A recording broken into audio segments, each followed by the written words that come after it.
Greetings, sports fans, and welcome to the latest edition of the Breath of Fresh Air webcast on YouTube.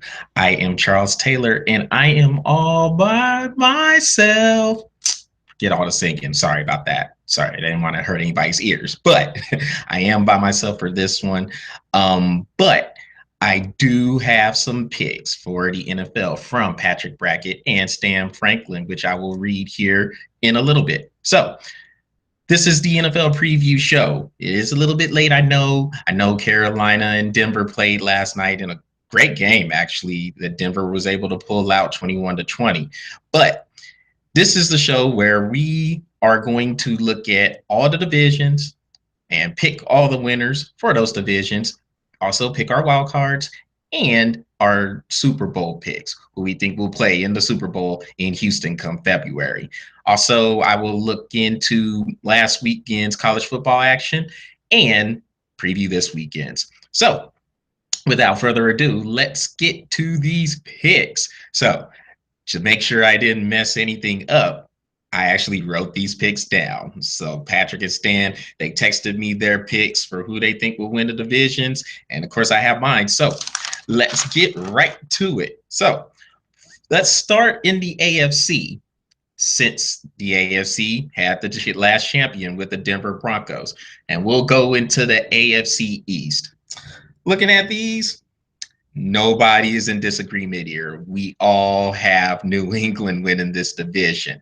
So really not too much left to be said about this division. Just for a simple fact, New England has been the dominant team for it seems like a decade and a half. I do remember Miami won the division in 2008, and I can't remember the last time somebody other than New England outside of 2008 won this division. So same thing applies with this. I know Jimmy Garoppolo is going to be the starter for the first 4 games of the regular season as Tom Brady finally serves his 4-game suspension for the Deflate Gate debacle. But I don't think it will matter. I still think New England will probably have a 12-4 record, and I'm pretty sure Patrick and Stan feel the same way. I do know they have New England winning the division, just like I do. So really, again, not too much to be said. I just don't think neither one of us or any one of us have the faith in Miami or in the New York Jets or in the Buffalo Bills to finally overtake New England and be the winners of the AFC East. So I'll have New England for that one. Let's go next to the AFC North. And same thing on this one. We're all in agreement that we have the Pittsburgh Steelers winning this division. This division, I think, between Pittsburgh and Cincinnati, it's a coin flip. I mean, Cincinnati won the division last year, but I think if Pittsburgh is able to stay healthy and keep everything together, they are battling a few suspensions. They're losing Martavius Bryant, the great receiver they have to complement Antonio Brown. They're losing him for the year because of a suspension, and they'll be without running back Le'Veon Bell for the first 3 games of the season also. But Pittsburgh has more than enough firepower. The defense is looking like it's improving, and they should be able to win this division in my eyes. That's my reasons for picking them. Cincinnati could win it, but it's just hard to trust Cincinnati in my eyes. So again, Patrick and Stan, they both have Pittsburgh just like I do. So all in agreement there. Now, the AFC South, this one was an interesting one. We all didn't agree on this one. 2 of them, Patrick and Stan, they have the Colts winning the division. I have Houston winning this division. I just don't think the Colts are that good. I think they'll be a little bit better if Andrew Luck can stay healthy. But outside of that, I don't see where they really improved themselves. I guess they made some improvements, some much needed improvements on the offensive line to protect Andrew Luck. But I still don't see where they improved on the defense to where they can stop the run consistently. I still think teams can get 150 to 200 yards a game on the Colts defense. And Houston won this division last year with terrible quarterback play. Terrible quarterback play. As a matter of fact, they had 4 starting quarterbacks throughout the year, the likes of Brandon Whedon, Brian Hoyer, TJ Yates, Tom Savage. They had all those dudes starting. Now they picked up Brock Osweiler to kind of solidify the quarterback role from Denver.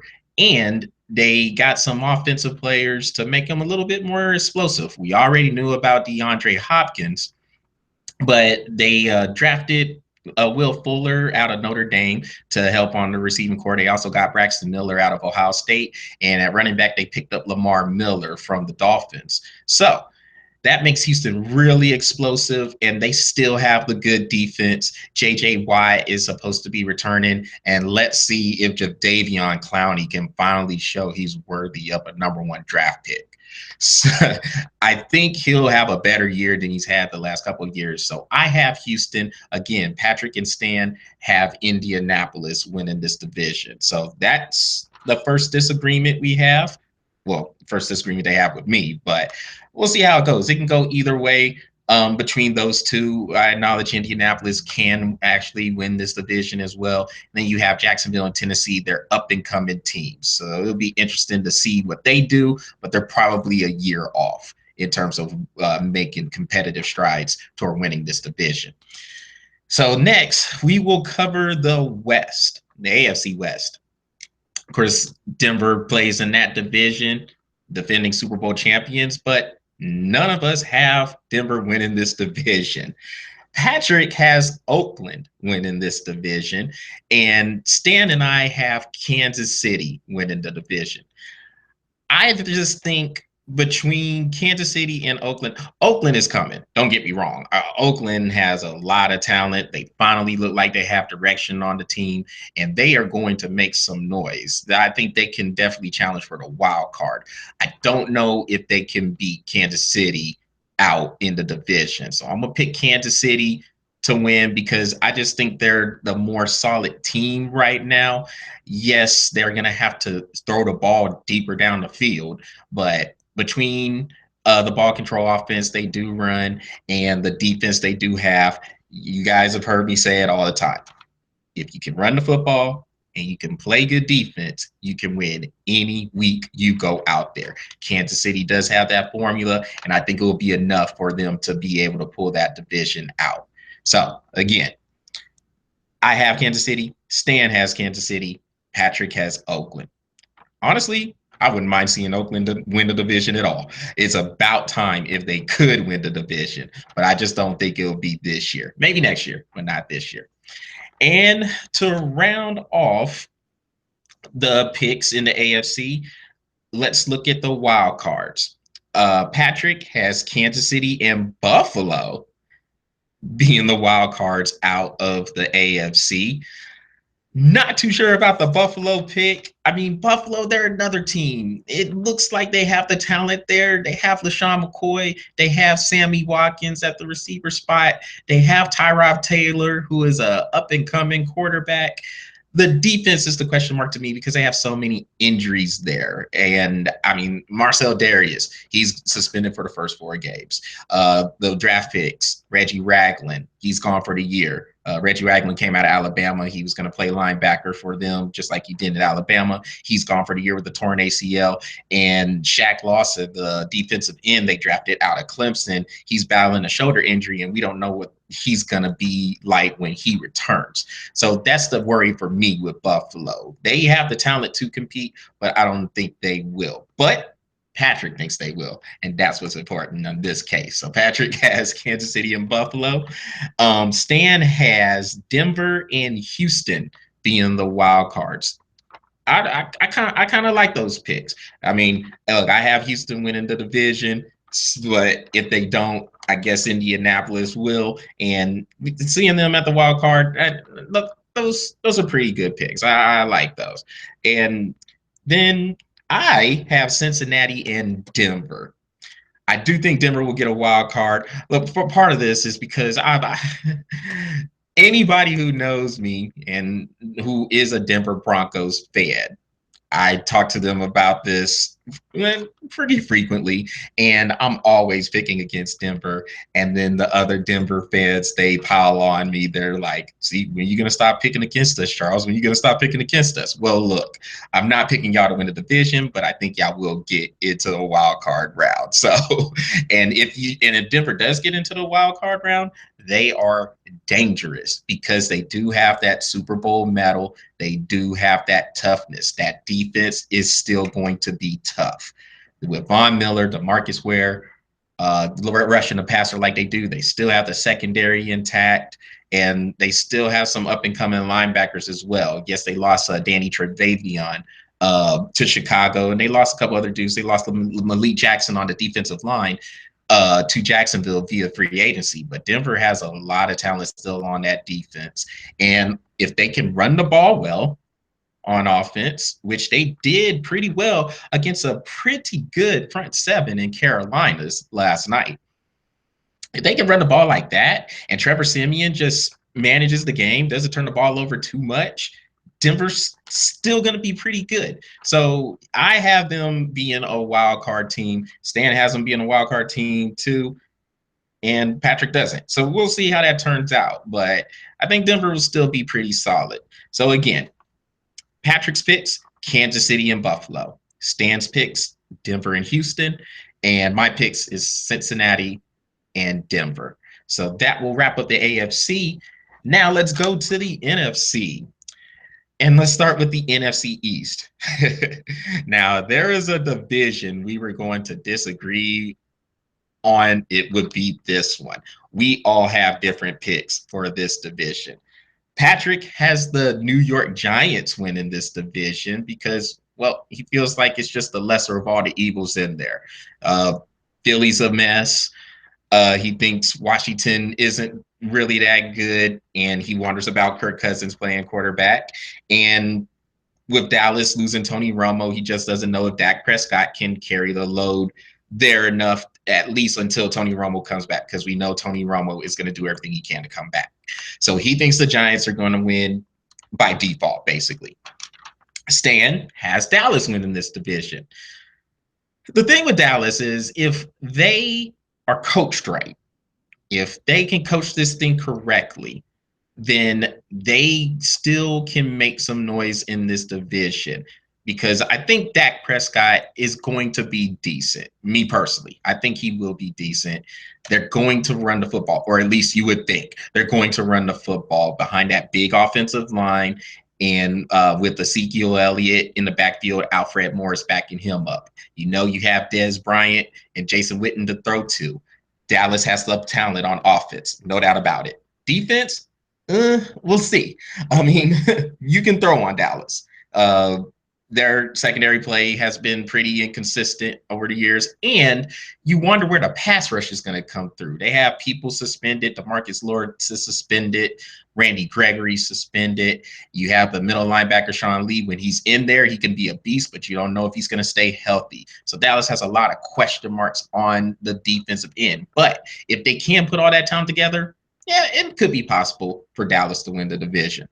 And it's possible for the Giants to win the division. Just me personally, I think the Giants are just way too inconsistent, and they haven't been in the playoffs since 2011 when they won the Super Bowl. So I don't really have a lot of stock in the Giants. I don't have a lot of stock in Dallas either. So I'm going to go with Washington. I think the Redskins, just like how Patrick feels about the Giants, I feel like the Redskins are the lesser of two evils too. I just think they're just kind of they're just more complete to me than these other teams in the conference. Notice none of us have Philly in there because you probably think Philly is going to finish at 4-12, if not worse. So, so there's the picks. So to recap that one, Patrick has the Giants, Stan has the Cowboys, and I have the Redskins. So let's move on to the NFC North. And let me go ahead and say this right now before I get to the rest of the divisions. We are all in agreement all the way down for the NFC North, South, and West. So with that said, in the North, we all have the Green Bay Packers winning that division. I just think Green Bay, they've been just kind of reigning supreme in that division. Yes, I know Minnesota won the division last year, but even if Teddy Bridgewater didn't go down, I still have Green Bay winning this division. To me, they just have the better team. You have Aaron Rodgers, of course, who, in my estimation, is the best quarterback in the league right now. And also, their defense is underrated. They can get together and put together some pass rush. They force a lot of turnovers, and they can stop the run pretty well too. So when you combine all that, I just think Green Bay has the better all-around team than any of the other ones. Minnesota, I think, will still be decent, even though they did lose Teddy Bridgewater. They can still run their offense, even though they did trade for Sam Bradford. Why they did that, I don't know. I don't know. Sam Bradford. Ugh. Anyway, if they keep Sam Bradford's passes down to about 20-25 passes a game and run the football with Adrian Peterson, they can still do some things because to complement that, they still have a good defense. So if Minnesota is able to do those things, it's that same argument that I use with Denver. Run the football, play good defense, you have a chance to win any week. But I don't think they'll have enough to win this division. So all of us have Green Bay winning that one. In the South, we all have the Carolina Panthers winning that division. Didn't get the start they wanted to from Thursday night's game against the Broncos, but they should still be okay to win that division. Tampa Bay is up and coming. Atlanta, I don't see too much out of Atlanta. I think they've just kind of plateaued at this point. And then you have the Saints. Don't see too much from the Saints. Carolina, in our estimation, I'm pretty sure I can speak for Patrick and Stan on this one also. We just think they're just a better all-around team, just like we feel about Green Bay. They will be able, I think they'll win the division pretty handily. Carolina will still be around 12-4. I don't see them going 15-1. Shoot, they would have to win all 15 games or the rest of their games if they were going to match that. But they should still be a solid 12-4, maybe 13-3, depending on what bounces can go their way. But yeah, Carolina should win that division hands down. And then in the West, we all have Arizona winning that division. Now, let me say about Arizona. I know everybody loves Arizona. I'm not that crazy about Arizona, but I do think they have enough to win this division. It should probably be between them and Seattle, as much as that pains me to say that, being a San Francisco 49er fan.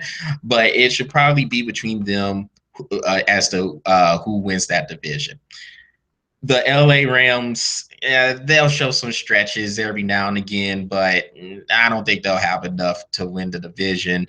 Their offense, with the exception of Todd Gurley and a little bit of Tavon Austin, isn't really anything that's going to scare people.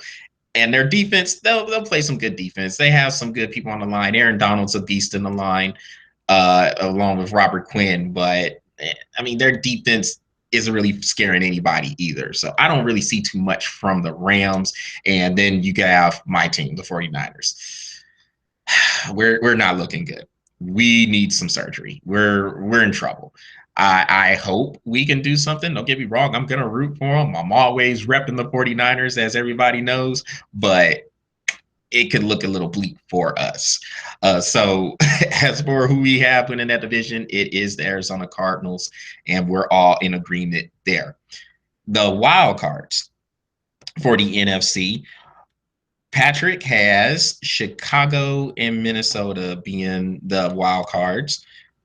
Stan has Seattle and Washington, and I have Seattle and Minnesota being the wild cards. So let's see. You have two people with Seattle, two people with Minnesota, and then a Chicago and a Washington. Chicago to me is they're coming. They have a lot of young talent. I don't know if they're going to gel quick enough to get into a wild card. It's possible. I mean, they could. You have John Fox there. He's a good defensive coach, and hopefully, if for their sake, he can get them playing as that unit. But outside of that, there might be a lot of bust in the secondary, a lot of mistakes, just for a simple fact they are young. I mean, there's a lot of second-year rookie guys playing on that defense. So I don't know if Chicago's quite ready there. Washington, Stan has Washington being the wild card. Hey, I like that pick. I actually have Washington winning the division, but I mean, I think they'll be in the playoffs I guess one way or another, if, if we're gonna look at it that way. But Washington could definitely be a wild card team, and then Seattle. I mean, Seattle's solid. They have the defense. They have the Legion of Boom secondary, and Russell Wilson is better as a passer. He's going to have to be this year since Marshawn Lynch has retired. And they played a big part of the season last year without Marshawn Lynch. But knowing that he is not coming back, that could kind of do something to the psyche of the Seahawks because Seattle was based on that physicality. Marshawn Lynch was a big part of that physicality, being beast mode and having those tough physical runs he brought to the team. So without that, where's that physicality going to come from? I think they'll have enough to get a wild card though, because I still think even without Marshawn Lynch, they're probably still better than a lot of the other teams in the NFC. So again, we have Chicago and Minnesota from Patrick's stance, Seattle and Seattle and Washington from Stan's point of view, and I have Seattle and Minnesota as my wild cards. With all that, who do we have going to the Super Bowl? Well, Patrick has Green Bay and New England playing in the Super Bowl. Stan has Carolina and Kansas City playing in the Super Bowl. And I have Carolina and New England playing in the Super Bowl. So Green Bay and New England, that's that. I mean, those are two good picks. So I give Patrick credit for those because it could definitely be those. I don't see anybody beating New England in the AFC. Pittsburgh could, but you wonder how consistent Pittsburgh's going to be.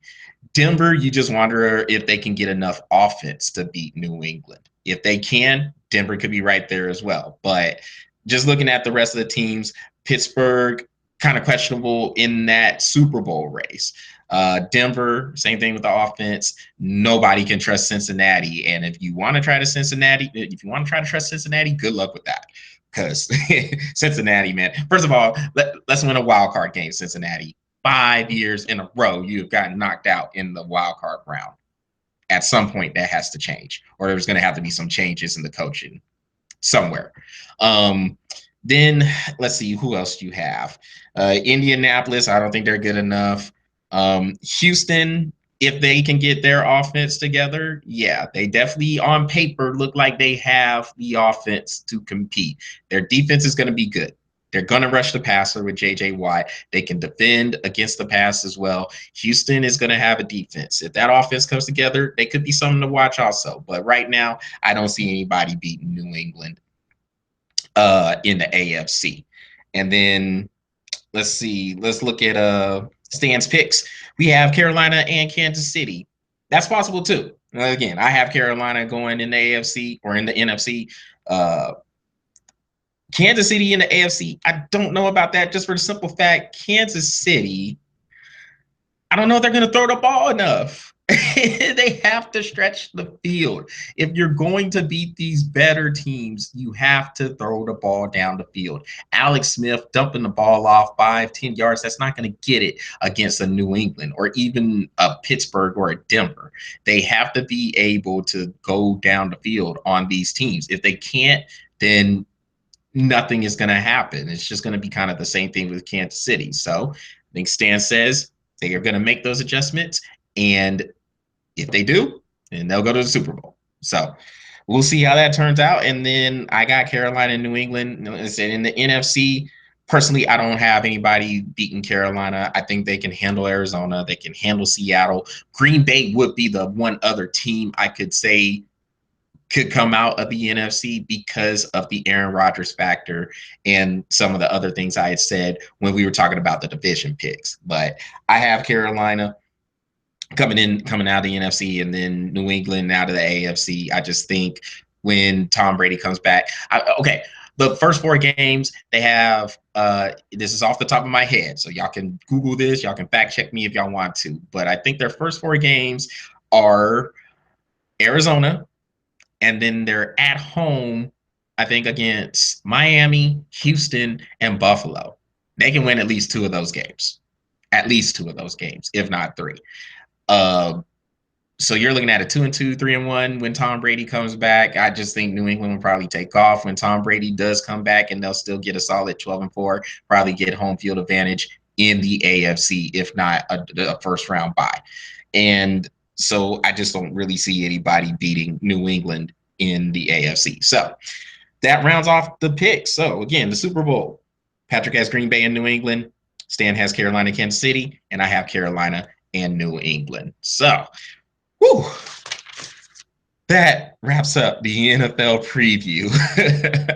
And now we will get to a little bit before we wrap it up. Let's talk a little bit about the college football we saw last week and preview this weekend's action. So from last week, there was a lot of good games. Three main things I wanted to take away is, and I'll start with one negative and then two positives. The negative is LSU.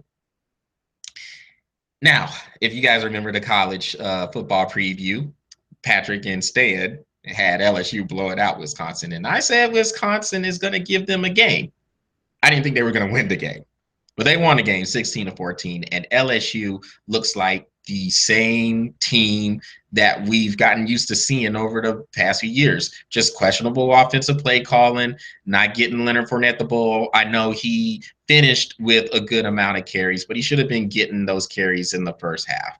And Brandon Harris, again, at the quarterback, can he make the throws? He didn't make the throws.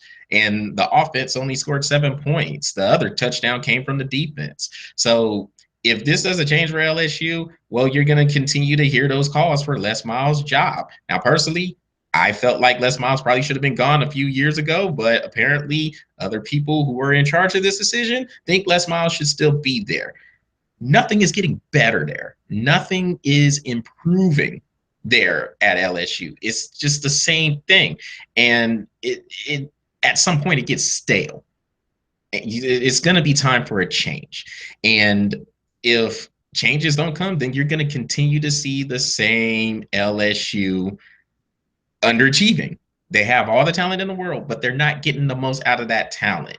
And again, if you can't beat your chief rival, which is Alabama, then you're not going to be there long anyway. I don't see any reason why they would beat Alabama when they do play coming up later on in the year. But I mean, it's not going to be easy for LSU anyway. And I think next week they have to go to Auburn. 2 weeks after that, I think they have to go to Florida. So those games will give a huge indication of how this season is going to go. Now, as it stands, it does look like the world is caving in on LSU, but they can still right the ship and do something with their season. This was a non-conference loss, so they can still pull it out. I just don't think they will. So that's one takeaway. Number two, and this one is really happy. The next two are really happy for me. Oklahoma. People are going to stop sleeping on Houston, man. I mean, when everybody was talking about how good Oklahoma was and how they should walk all over Houston, I just kind of laughed because this Houston team is bringing it. They're coming with everything they have, and they have that momentum from last year. They only had one loss last year, and they beat Florida State in the Peach Bowl. So they weren't going to be scared of Oklahoma. And they did win, which of course they did, 33-23. Then it wasn't going to be a surprise to them because they feel like they belong. They can play on the field with any team in this country. That's just how they feel. And they went out there and they showed it. I mean, they took it to Oklahoma. And for all these people with the rankings having Oklahoma number 3, I just think it was just kind of high, just way too high. And I mean, the rankings are what they are. I mean, I guess it just makes for good conversation.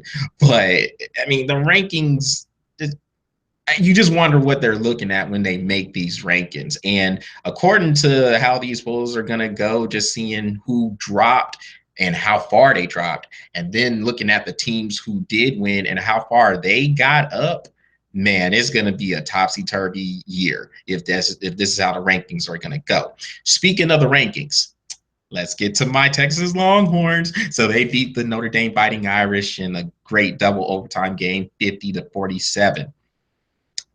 They were unranked along with Wisconsin. And now Wisconsin is 10, Texas is 11th. Both of them were unranked. That is a huge, huge jump. Now, I'm taking the cautiously optimistic point of view here. I'm very happy we were able to pull that game out, but there's still a lot of football left to be played. So hopefully everything continues from that game. They can continue to ride that momentum, but I do think this program is on the way back up to being restored to the prominence they have enjoyed for so long. Charlie Strong is finally starting to get his footprint on that team. And as long as he can keep that up, then Texas can do some things. They can compete in the Big 12 conference, and maybe they can compete in the national. Now, again, I do have TCU winning the Big 12, but hey, it wouldn't surprise me, or even it wouldn't upset me at all. All right. From based on what I saw with Texas, it wouldn't surprise me at all if they were able to win the Big 12. But I still have TCU. But again, I hope Patrick's right with that pick because you said Texas would win the Big 12. I would love to see that. So those are some of the takeaways from last week. I mean, Alabama destroyed USC, not a surprise there. Georgia had an impressive win over North Carolina. Clemson escaped with a win against Auburn. We knew that game was not going to be easy, or at least I felt like that game was going to be easy because they were playing that game in Auburn. Auburn is tough at home, but Clemson was able to pull that out, and Florida State with a great, I mean, big time comeback against Ole Miss. They were down 28-6, and then they won that game 45-34. So big, a lot of credit to Florida State. And as for Ole Miss, same old Miss. They can't finish. Start off strong, can't finish. That's why you can't put Ole Miss in any conversation for a national title. So looking forward to this week's games. Honestly, there's not a lot to look forward to. So it's almost like everybody just wanted to go ahead and come out starting off strong. And now this second week is let's relax. Let's go ahead and let's go ahead and do the tune-up game. So yeah, and you have a lot of them. I mean, Alabama's playing Western Kentucky, although Western Kentucky is pretty good in their own right, but probably not enough to compete with Alabama. Yeah, Florida State playing Charleston Southern. Then Clemson plays Troy. Those are just a few of the games that are out there that look to be blowouts on paper. But that's why they play the games, and we'll see what happens. Two of the games I am looking forward to. You have Arkansas playing TCU, and you have Virginia Tech playing Tennessee. Now, that Virginia Tech Tennessee game is going to be held at the Bristol Motor Speedway, where they could have possibly 150,000 people in that stadium. So it's just going to be neat to see that atmosphere, how that all looks inside of a racetrack. I think that's going to be really interesting to look at. So those are the two games I'm looking forward to. And the rest, then we'll just see what happens. Maybe there'll be an upset or two. And the way things are going, it wouldn't be surprising if there is an upset or two. But we'll see. It should still be a pretty interesting week of college football. So with that, that will wrap up this edition of the Breath of Fresh Air webcast on YouTube.